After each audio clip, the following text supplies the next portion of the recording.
Hey guys, so I want to introduce you to my new favorite universe. 1632, The Ring of Fire, has a couple different names, has a ton of different authors. But it starts out with this book. Eric Flint creates a story where, I'll hold this up a little bit longer, I'm sorry. Eric Flint creates a story where 6 miles of this West Virginia town in the year 2000 is transported back to 1632 in the middle of Germany. It's kind of in the little intro you get, it's kind of given, aliens did it. We might explain it later. I don't know if we'll get an explanation of it later, but far future aliens were messing around with time for an art project, and they didn't care about the consequences. So kind of, you don't really need to know why it happened, but it happened, and man, it's super cool. So you've got a few main characters. You've got Mike Stearns, who's a West Virginia union rep. He basically is your union boss who has been negotiating with the people in the mine. West Virginia's coal mining. He's the United Mine Workers of America union boss for the area. So everybody knows him. The reason everybody was in town instead of spread out. So if you've lived in the country, I lived in Northwest Arkansas, which I feel is very much like this town. Mountainous, everybody's kind of spread out, but they were all in town for Mike Stearns' sister's wedding. She was marrying a offensive lineman from the University of West Virginia. So his parents are in town. His parents are, business types.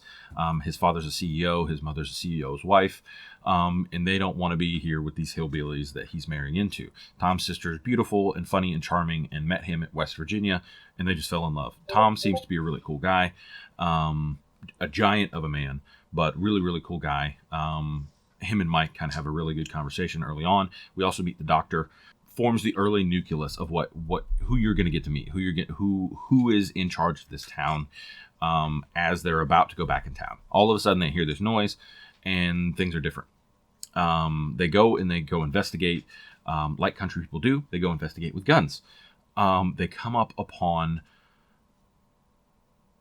a gang rape. There's no other way about it. Bad things are happening. They look at the situation and they go, we're going to go save these people.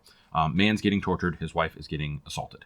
So if that's something that bothers you, there's not a lot of it, but it's there. And from what I can understand, it was very common practice in the 30 Years' War, which is they're in the middle of that conflict in 1632.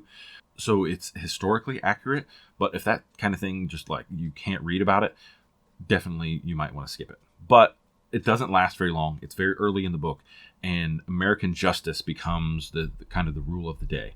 And they treat women better. They treat, they quickly meet a group of Jewish people, and they bring America's version of religious tolerance. They don't meet any Muslims, but with Christianity, Catholicism, Judaism, they're very religious tolerant in the story.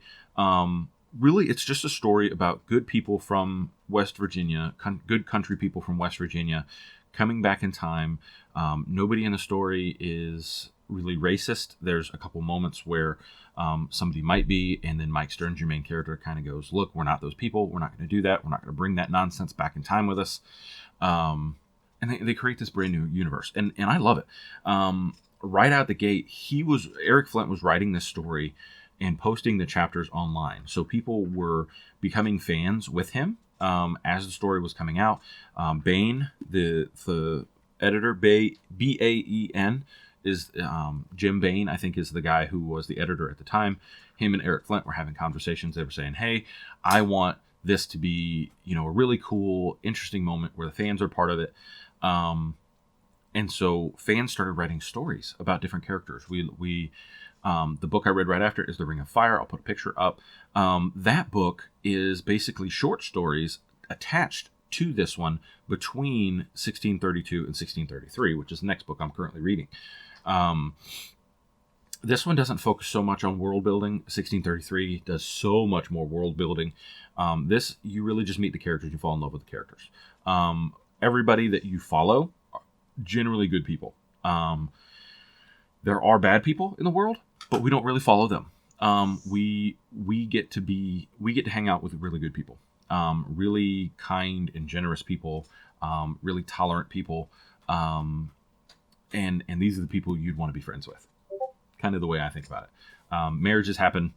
The mixing of German peasants and American citizens, and how American citizens have the feeling of, look, you're common people, we're common people, but they look at Americans in this, I guess it's this sort of,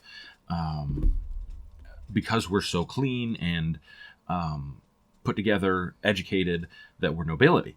And so trying to dispel the idea that, the average American citizen is not nobility, but we are important and our voice matters to the people because we are of the people. Really, really interesting idea. Kind of as you delve into it deeper, kind of the idea of what's going on with kings, what's going on with princes and dukes, and at this time, Germany is fractured. The king of Sweden, Gustav Adolf, is in his campaign taking over. We meet him eventually, near the end of the book. We meet him, but I think Eric Flint is a historian, maybe, because he really gave us the only part of the book that I don't like is he gives us this super dry chapter of what happens in battles in this war, like before the Americans and the Swedes interact. We get this whole cutscene, I guess, that is just a battle. It's a historical description of battle in 1630, and I just was like, why did we need this right now? I'd rather learn about what's going on with the people from West Virginia. If they're going to ally with this guy, that's fine, whatever. But I didn't want to hear, he changed the way cavalry worked. He changed cannon tactics, field artillery, basically changed the way we do war at that time.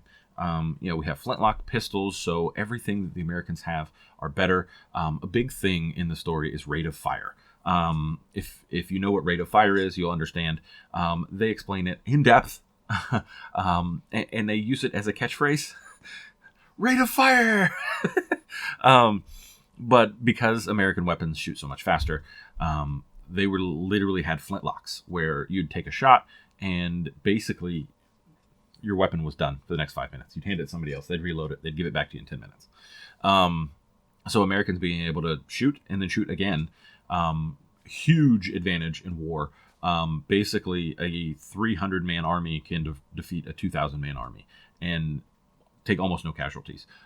They took some of the mining vehicles and put metal plates on them and had APCs. I mean, totally outclassed the Germans in war, and defended themselves. You could read this one just as a standalone, or like I did, you can jump into the world of the mythos. Eric Flint opened this up to so many new authors and existing authors. 1633, he co-wrote with David Weber. Mercedes Lackey has a bunch of time in this series as well. And then a bunch of new authors that wrote stories and submitted them through the website. You can actually, if you like this series, create a story in the universe, submit it to the website, and if you get approved, you'll be in the next anthology.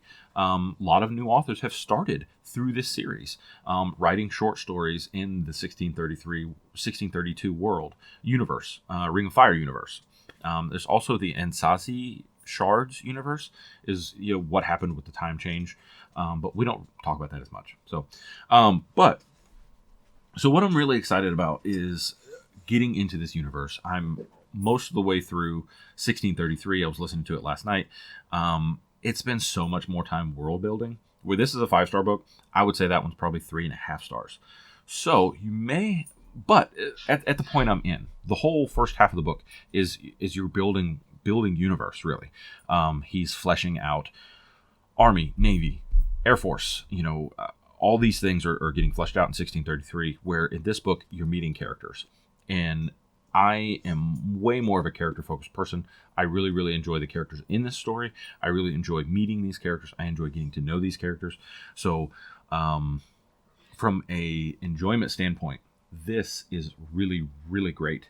The next one, not as great, but I love the universe, so I'm going through the world building, taking it a bit slower, kind of learning more about what's going on with the universe.